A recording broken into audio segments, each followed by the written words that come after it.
is MSR Now, the live show covering everything the MSR, NFL, and Madden communities have to offer. Access to all 32 teams and users like you've never seen them before. Hosted by Muck. What the fuck is that? And yours truly. Please kneel the fuck out of this game, coach. Oh, and the best part? Monday nights are for MSR Now, 8 p.m. Eastern at twitch.tv/PainTrain, and stream highlights the very next day, only on the MSR Network. Where else would you rather be? MSR and Madden communities lock in. It's Monday night, and it's MSR Now. Episode 3, obviously, got a little bit of a different cast tonight. Muck was a late call out, but that is fine because our main man Slip is in the building and he is ready to get down to business. The camera's a little frozen, but he's catching up. How you doing tonight, Slip? I'm great, can't complain. How are you doing tonight, Payne? Hey, I am ready for my Muck vacation. Show without Muck, I couldn't be more overjoyed. Let's waste no time here. A little bit of a facelift. Down below me, we actually have some graphics from around the MSR community. A lot of guys who may be in the chat, you might see one of yours pop up. They're just from the last week or so, and since it is a week-to-week live show with MSR Now, hopefully I can get a lot of graphics from each week into the show. I just think it adds a bit more immersion, helps everybody stay on the same page, gets that spotlight out there for the content creators we've got going on. But we're looking at the preseason right now. Football is back. The NFL is back. I couldn't be more stoked to get into this regular season. But we're already ready to drop some playoff predictions here. And Slip, I talked to you a little bit before the show as well. We're going to tackle each conference. I'm tackling the NFC tonight, and Slip Tom will be taking the AFC. And Slip, I'll let you start with this. Who do you got making the playoffs this year? Start with the AFC South. I think I'm going to have the Titans make it. Let's go division by division, then go with the wild cards. I think the Titans end up winning the South. They really went all in adding Julio to that offense. I mean, Julio, A.J. Brown, Derrick Henry. They lose Jonnu Smith, which is probably a bigger loss in Madden than it is in real life, but it's still a loss in real life. Still, that offense, I mean, they lose their offense coordinator, but, I mean, you can just hand it to Derrick Henry. You can just throw it to one of those two. Odds are you'll be good. The AFC South, I mean, we know the Texans and Jags aren't really probably going to do much this year. We hope. Something wild happens, yeah. The Jags, you never know, Trevor Lawrence and all that, but I don't see them jumping from one win to playoffs. AFC East, I think it's going to be a repeat there as well. I think the Bills circle the wagon again. Josh Allen to keep their coaching staff intact somehow, despite how well they played on both sides of the ball. I think the Dolphins probably maintain second place there, but still not good enough to slip in. The Patriots, any team coached by Bill Belichick's going to be dangerous, but unless Mac Jones all of a sudden is the next Tom Brady and the NFL has to suffer for another 2 decades. I don't see that happening this year. And the Jets for the Jets. Zach Wilson's mom may as well be head coach. Hey, that's some Robert Saleh hate going on here. They may be taking a step up. The AFC North is quite the fun division. The Steelers somehow ran away with it last year. I think the Browns will keep up their ascendance and they'll sneak out the division win this year. They seem to finally have a competent head coach in Stefanski who's instilled a nice culture there. That offense with that 2-back system and his run-heavy offense with those 2 tight ends, I mean, it's the perfect AFC North offense. That's what people have been wanting them to run for years. We get to the AFC West.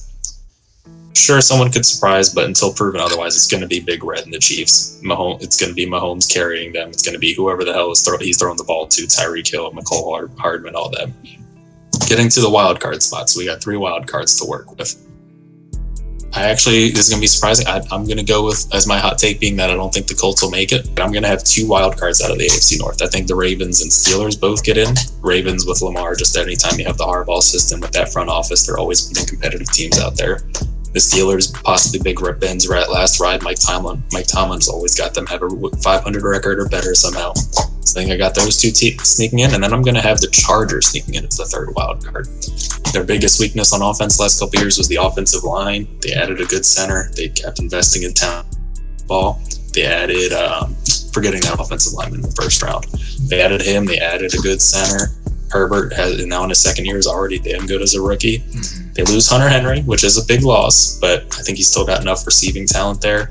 If their defense is healthy with Bosa and Derwin James, they're going to make some plays. I think they'll try to scrap out the third wild card spot. That's what I got making it. If Wentz balls out, great. If Eason balls out, fantastic. We picked up Sam Ehlinger. He looked okay in preseason, but it's just 1 week in. And, I mean, that's what we're all about. This is a preseason playoff prediction. So we're basing all of our knowledge off of what we know right now. And I think a lot of the teams that we are picking here are derivative of what we've seen last season. But I'm going to actually move us over to the NFC, and I've got I feel like there's a couple teams in here that'd be slightly controversial, and I hope the Eagles fans aren't watching, because I do, just like you with the Colts, maybe Philadelphia doesn't make it this year. Maybe we'll have to see. But I'm going to kick it off, and in the NFC playoff picture, I've got the Packers, the Bucks, the 49ers, hoping their quarterback room stays healthy. I think they still have a Super Bowl caliber roster. They just need to move the motherfucking ball down the field. And if Garoppolo's healthy, I think they still make it to the playoffs. I really want Trey Lance to take the helm and just elevate this team to the next level. But aside from that, in the NFC East, I've got both the Cowboys and the Washington football team making it into the playoffs. And I can explain why. Because if Dak continues that course that he was on at the beginning of last season, and people assumed he was just going to pass for like 6,000 yards based on how he started. I think there would have been a downslope at times. I mean, because look at Russell Wilson last season. It started so hot, let Russ cook. The second they started, he had like the worst 5-game stretch of his entire career. Crazier things can happen, but I do think with everybody healthy in Dallas, and that's going to be a common theme, I feel like, for a lot of these people. If everybody can manage to stay healthy, you just make the playoffs, because it's such a rarity at this time, especially in the COVID world that we're living in now. But if they stay healthy, I think they've got a very good shot in that division of making the playoffs. I mean, it's going to depend a lot probably on how Dak's arm is looking. Right. Has there been a lot of questions about the shoulder? I mean, if the throwing shoulder is shot, that's going to be a big issue. I mean, as we saw when they had to go to Andy Dalton last year, they have a lot of talent at receiver, but the offensive line is not what it used to be. Dak was carrying a lot of that load and getting out of that. If his shoulder is not 100%, that could quickly fall apart at the seams for them. Their defense could be hard. I don't know if it literally could be possibly worse than they were last year. But if they have Dak healthy, the offense might be so good it might not matter. I personally, actually, in NFC East, I'd be more, assuming Joe Judge stops beating the crap out of his team, I wouldn't be shocked to see the Giants sneak in there. Their defensive coordinator last year got a lot of respect from a lot of people for his scheming up those players. And that offense, they spent a lot of money. They kept adding in the draft. They've had a lot of high draft picks over the years. Again, probably the story of the NFC East is the quarterback play.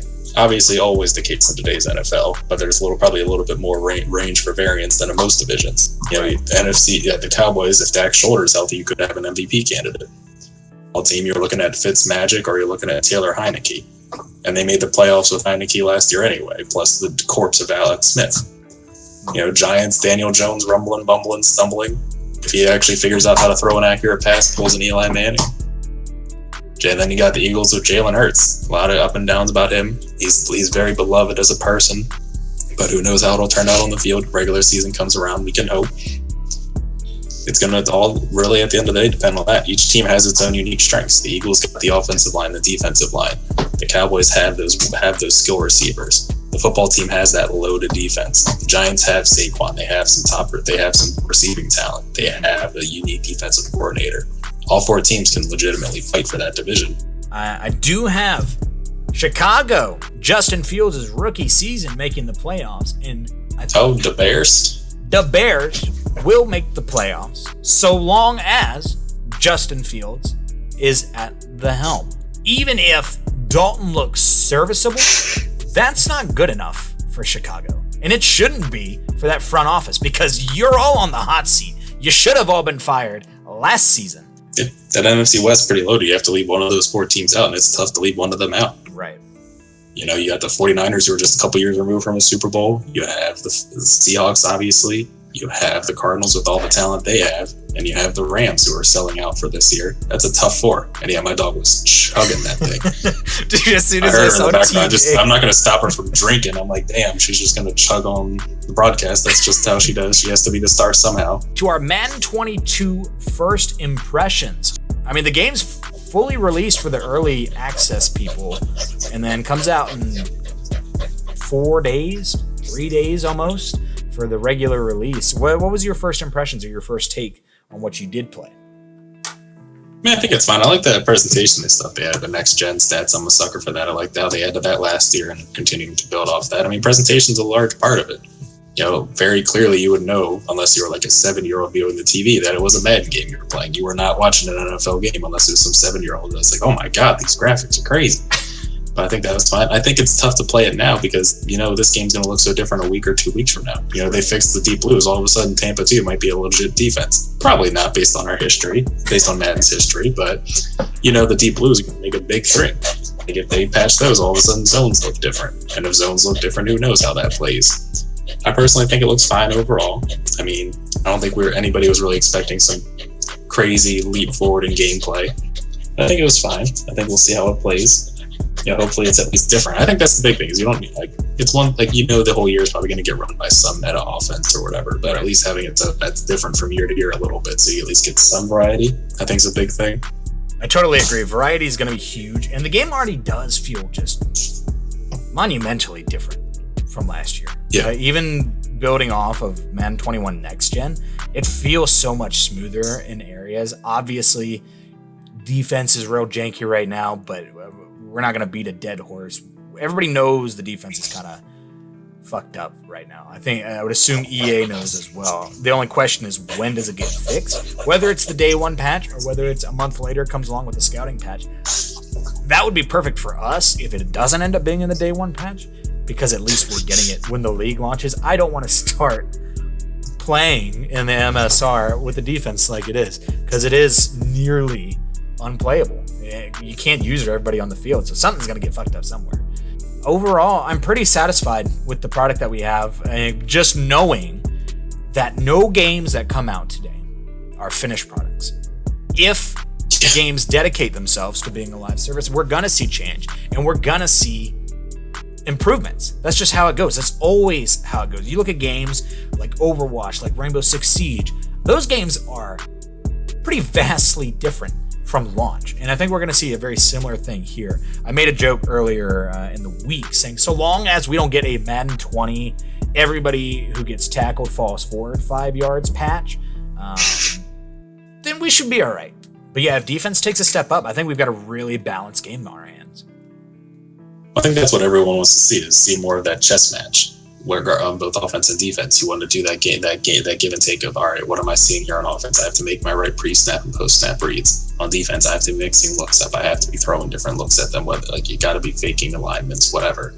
People don't like seeing all right, this guy's going to run I-form power or stretch route of deuce close for the 30th time today, or run the 10th post route followed by his 20th crosser route. Right. Realistically, you're going to see a lot of that, but that's ultimately what you want to see. Is you want to see more of that variety, more of that give and take, more of that opponent on opponent action there. That, all right, what do I think this guy's going to call here? How am I going to adjust and beat it?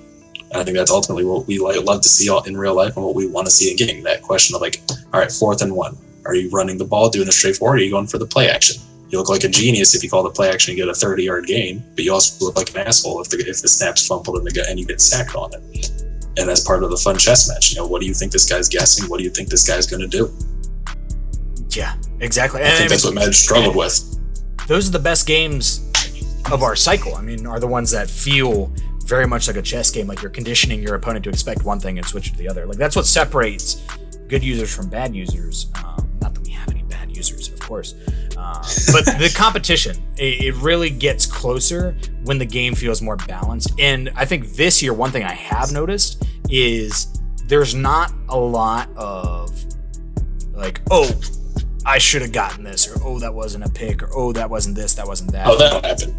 They're bound to happen. It's not like there's none of it, but it doesn't seem like those animations feel as scripted as they were in the past year or two. I think everything based on positioning, for the most part, feels okay. And I say that because I think it will improve and feel right. But we're just playing the waiting game right now. There's so many unknowns still with the game. I'm glad we finally have hands-on, because everybody, I think, was getting so stir crazy trying to just speculate what the fuck's going to be wrong with the game, what's going to be right, where the sort of course of our league would go. But I think we're slowly getting those answers even now with the game at launch. I think there's a lot to look forward to, and I feel I haven't felt hopeful for Madden in like 6 years probably, and I would say this year specifically I feel a lot more confident going into it. Yeah, I won't say I'm as optimistic as you are, but like last year was a low point where it was probably the first year I was legitimately thinking of not getting the game at all.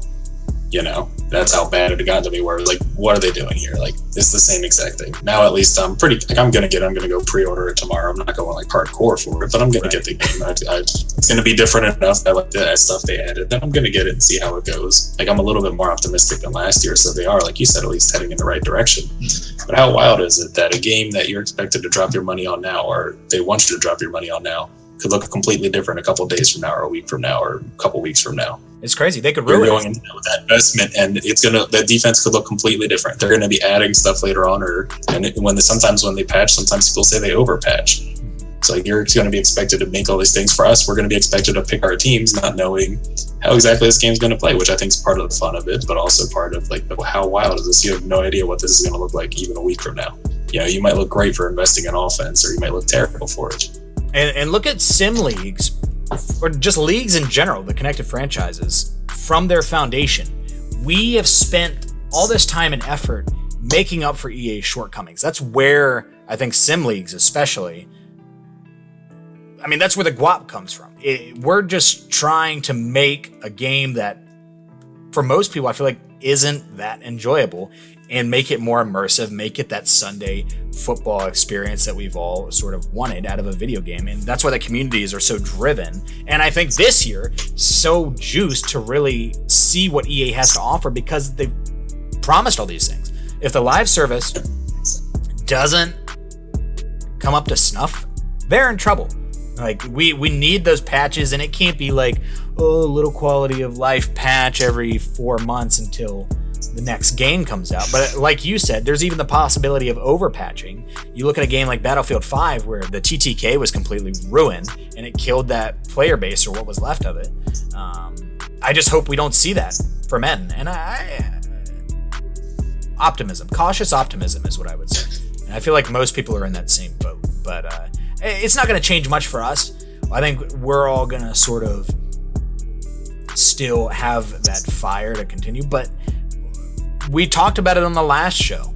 It's just, when does the burnout happen? We don't want that shit to happen early. We don't want it 3 months in, like for a lot of people it was with Madden 21. We want that burnout to happen, if at all, in the summer, when everybody's like, all right, I've been dealing with Kylo's bitch ass for like 4 months now. Can we just move on, get the next game, give me another division, get whatever?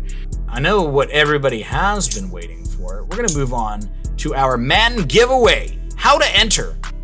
Real simple. We use the KISS method. Keep it simple, slut. Keep it simple, slip.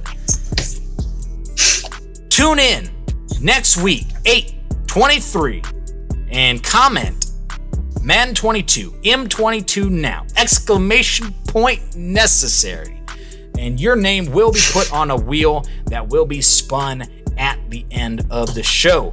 But keep in mind that this will be for a digital copy for the Xbox Series X, standard copy, of course. We ain't dropping that shit on y'all. Y'all don't deserve no dynasty. But a standard edition, I got you. Something we wanted to put together, and I feel like it's gonna be a lot of fun.